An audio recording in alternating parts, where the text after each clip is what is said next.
شیخ یہ ان کا بھائی کا سوال ہے کہ ہر کوئی یہی کہتا ہے کہ جنت میں ایک فرقہ جائے گا، ایک فرقہ جائے گا، اور وہ ہر کوئی کہتا ہے کہ ہم جائیں گے ہم جائیں گے۔ بھائی پوچھنا چاہتے ہیں صحیح کیا ہے؟ یعنی جنتی فرقہ حقیقت میں کون سا فرقہ ہے اور اس کی علامت کیا ہے؟ علامتیں کیا ہے؟ دیکھیے الحمدللہ الحمدللہ الحمدللہ، جتنا بھی ہم اللہ کی تعریف کریں اتنا کم ہے۔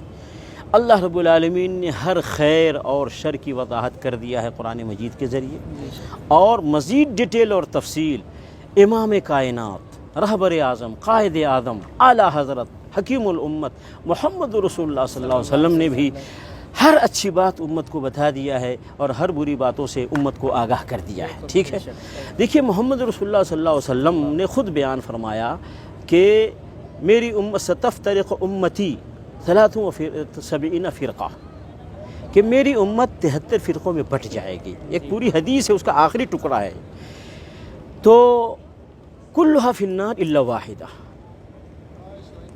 اس میں سارے جہنم میں جائیں گے، صرف ایک جنت میں جائے گا، ایک فرقہ۔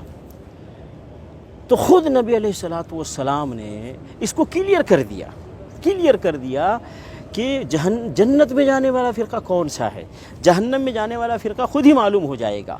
جب ایک فرقے کے بارے میں بتا دیا جائے کہ یہ جنتی فرقہ ہے تو باقی کے بارے میں خود ہی کلیئر ہو جائے گا کہ یہ باقی جہنمی ہے، جنتی نہیں ہے۔ تو خود نبی صلی اللہ علیہ وسلم نے اپنی امت کو پورے اجالے میں چھوڑ کر گئے ہیں، کوئی اندھیرا نہیں اس دین میں، پورا مکمل رہنمائی کر کے گئے ہیں محمد صلی اللہ علیہ وسلم۔ ہم اسی لیے کسی اور کو رہنما اور رہبر نہیں مانتے محمد رسول اللہ کے علاوہ۔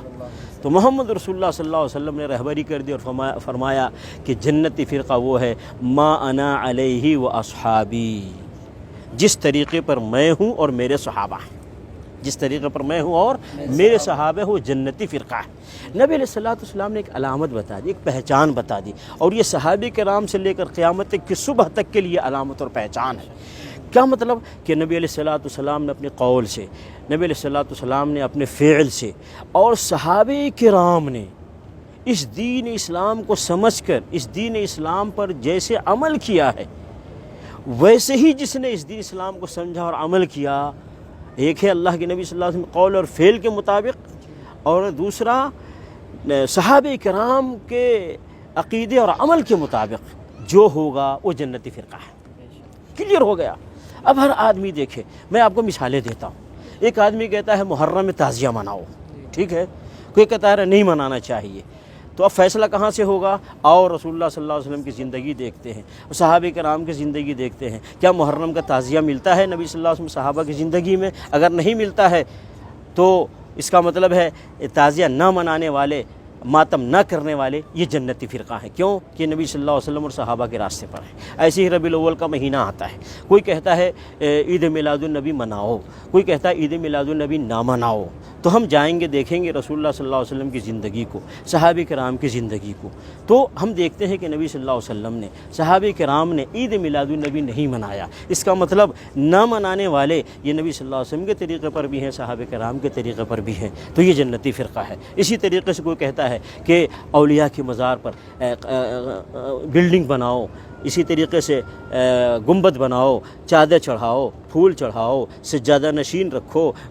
اور اسی طریقے مجاور رکھو، اور اسی طریقے سے عرس مناؤ، اور ایک گروپ کہتا ہے نہیں یہ سارے کام مت کرو۔ تو ہم دیکھیں گے نبی علیہ السلام کی زندگی کو کہ نبی علیہ السلام کی زندگی میں کیا تھا۔ کیا نبی علیہ السلام کی زندگی میں کسی قبر پہ گنبد بنایا گیا، کسی قبر پہ بلڈنگ بنائی گئی، چادر چڑھایا گیا، پھول چڑھایا گیا، مجاور رکھا گیا، اور اسی طریقے سے سجادہ نشین وہاں مقرر کیے گئے؟ اگر نہیں کیے گئے تو جو آج نہیں کرتے ہیں یہ سارے کام وہ نبی صلی اللہ علیہ وسلم کے طریقے پر ہیں، صحابہ کرام کے طریقے پر ہیں، اور یہ جنتی فرقہ ہے۔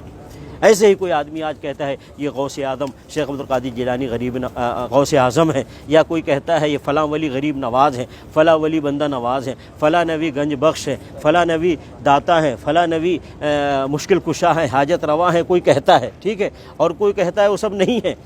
تو جو کہتا ہے کہ اللہ کے علاوہ کوئی غوث اعظم نہیں، کوئی غریب نواز نہیں، کوئی بندہ نواز نہیں، کوئی داتا نہیں، کوئی گنج بخش نہیں، کوئی مشکل کشا نہیں، تو یہ نبی صلی اللہ علیہ وسلم کے طریقے پر ہیں اور صحابہ کرام کے طریقے پر ہیں، تو یہ جنتی فرقہ ہے۔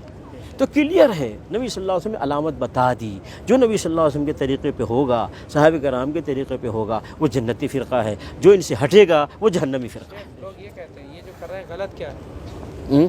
یہ کر رہے ہیں، یہ جو کر رہے ہیں غلط کیا ہے، محبت کے نام بھی تو کر رہے ہیں۔ دیکھیے، اسلام اللہ کے حکم اور محمد رسول اللہ صلی اللہ علیہ وسلم کے طریقے پر پابندی کا نام ہے، جی کہ جو حکم اللہ کی طرف سے آیا ہے، جو طریقہ محمد صلی اللہ علیہ وسلم ثابت ہے، ہمیں اس کی پابندی کرنی ہے، اور جو حکم نہیں ہے اللہ کی طرف سے، جو ثابت نہیں رسول اللہ صلی اللہ علیہ وسلم کی طرف سے، وہ ہمیں نہیں کرنا ہے، چاہے وہ کتنا ہی وہ عمل کتنا ہی اچھا لگے۔ میں ایک مثال دیتا ہوں، ایک مؤذن اذان دیتا ہے، اللہ اکبر لا الہ الا اللہ کہہ کے اذان مکمل کر لیتا ہے نا، اور ایسے ہی اقامت میں اللہ اکبر لا الہ الا اللہ کہہ کر کے اقامت مکمل کر لیتا ہے، ٹھیک ہے۔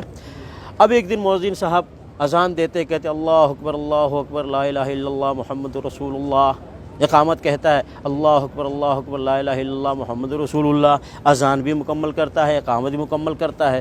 کیا خیال ہے، یہ مؤذن صحیح ہے یا غلط ہے؟ غلط ہے، کیوں غلط ہے؟ اس نے اچھا ہی تو کیا ہے، برا کیا کیا؟ سنت کے خلاف کر دیا نا۔ ہاں، اسی پوائنٹ کو سامنے رکھنا ہے کہ دیکھنے میں کوئی بھی عمل کتنا ہی اچھا لگے، اگر وہ محمد رسول اللہ صلی اللہ علیہ وسلم سے ثابت نہیں ہے وہ عمل برا ہو جائے گا۔ تو لا الہ الا اللہ کے ساتھ محمد رسول اللہ کہنا یہ برا نہیں ہے، لیکن اس موقع پر محمد رسول اللہ کہنا رسول اللہ صلی اللہ علیہ وسلم سے ثابت نہیں ہے، اس لیے یہ برا ہے۔ تو کلمہ برا نہیں ہے، نبی صلی اللہ علیہ وسلم کے طریقے کی خلاف ورزی کرنا برا ہے نا؟ اس پوائنٹ کو ذہن میں رکھنا چاہیے۔ جزاک اللہ خیر، بہت صحیح ہو